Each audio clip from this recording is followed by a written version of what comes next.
দুপুরে ঠিক 10 মিনিট আগে স্কুল ছুটি হওয়ার কথা ছিল।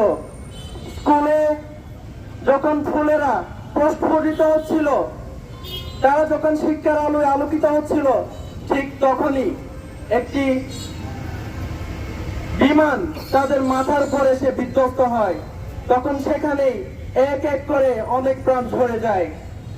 যদি আমাদেরও এইরকম ঘটনা হতে পারে, এই দায় রাষ্ট্রের উচিত যেই লোকালয়ের আশপাশে কোনো বিমানবন্দর হতে পারবে না, লোকালয়ের দূরে গিয়ে বিমানবন্দর করা উচিত। লোকালয় যেখানে আছে সেখানে কেন যুদ্ধ বিমানের প্রশিক্ষণ হচ্ছে, সেটা আমি রাষ্ট্রের কাছে জানতে চাই।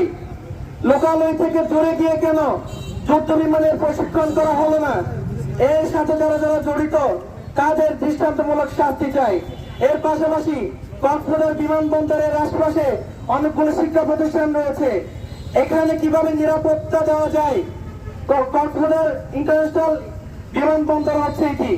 তো এই কক্সবাজার আন্তর্জাতিক বিমানবন্দরের আশপাশে যে শিক্ষা প্রতিষ্ঠানগুলো আছে, এমন কোন নিশ্চয়তা কি আমাদের আছে এই আশপাশের শিক্ষা প্রতিষ্ঠানগুলোতে বিমান এসে পড়বে না?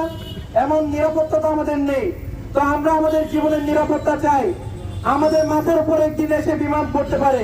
সুতরাং আপনারা যারা আছেন, বাংলাদেশের মানুষদের, কক্সবাজারের মানুষদের আমি জানাবো, আপনারা সকলেই এর বিরুদ্ধে প্রতিবাদ করুন।